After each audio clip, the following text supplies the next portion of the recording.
Israel से रिश्ते सुधरने के संकेत दिए। सऊदी अरब के क्राउन प्रिंस ने पश्चिमी मीडिया को दिए एक इंटरव्यू में यह इशारा किया और फिलिस्तीनियों के मुद्दे पर इजराइल को आंख दिखाने वाले सऊदी अरब ने नर्म नुक्र दिखाया, जिसके संकेत सऊदी अरब के क्राउन प्रिंस ने अमेरिकी चैनल फॉक्स न्यूज को दिए इंटरव्यू में दिए और बयान दिया कि सऊदी अरब और इजराइल के संबंध सामान्य हो सकते हैं। सऊदी अरब के क्राउन प्रिंस के इस इंटरव्यू को दिखाए जाने से कुछ देर पहले ही बाइडेन और नेतन्याहू की मुलाकात हुई थी, जिसके बाद खबर आई कि अमेरिका और सऊदी अरब के बीच एक बड़े समझौते पर बात हो रही है, जिसमें रक्षा डील और परमाणु कार्यक्रम जैसे मुद्दे शामिल हैं। लेकिन इस समझौते के लिए अमेरिका ने सऊदी अरब के सामने शर्त रख दी, जिसके तहत उसे इजराइल से रिश्ते सुधारने होंगे। इस बीच इन खबरों ने ईरान को परेशान कर दिया और उसने बयान दिया कि सऊदी अरब फिलिस्तीन की पीठ में छुरा घोंपने की तैयारी में।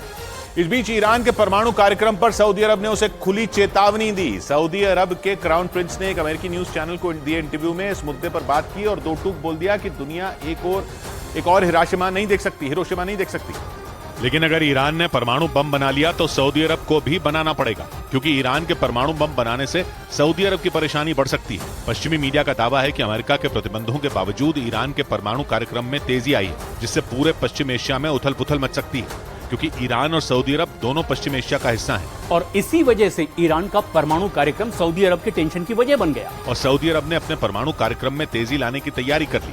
वैसे सऊदी अरब ने 2016 में बताया था कि अगले 2 दशक में वो 16 न्यूक्लियर रिएक्टर बनाएगा, जिसमें अमेरिका उसकी मदद कर सकता है। उधर वेस्ट बैंक में शरणार्थी कैंप पर इजराइल की सेना के हमले से भड़के लोगों ने फिलिस्तीन की सरकार के खिलाफ प्रदर्शन किया।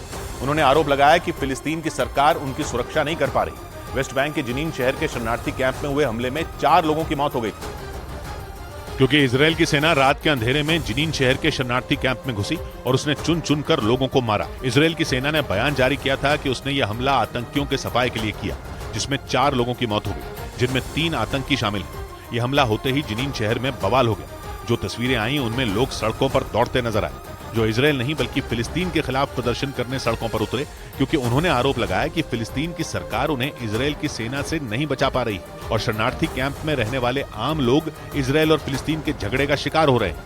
इधर ब्रिटेन में डीजल और गैस से चलने वाली कारों पर लगने वाली पाबंदी 5 साल के लिए टाल दी गई। वहां यह पाबंदी 2030 में लागू होनी थी, जिस पर ब्रिटेन के प्रधानमंत्री ऋषि सुनक ने 5 साल के लिए रोक लगा दी। साथ ही ऐलान कर दिया कि वहां डीजल और गैस से चलने वाली कारों पर पाबंदी का फैसला 2030 के बदले 2035 से लागू होगा।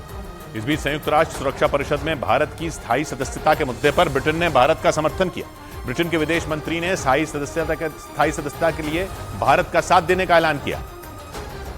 यही नहीं, ब्रिटेन के विदेश मंत्री ने भारत के साथ जर्मनी, ब्राजील और जापान को भी संयुक्त राष्ट्र सुरक्षा परिषद का स्थायी सदस्य बनाने पर जोर दिया। संयुक्त राष्ट्र सुरक्षा परिषद में इस समय चीन, फ्रांस, रूस, ब्रिटेन और अमेरिका स्थायी सदस्य हैं। उधर मशहूर फुटबॉल खिलाड़ी क्रिस्टियानो रोनाल्डो से मिलने की इच्छा जताने वाले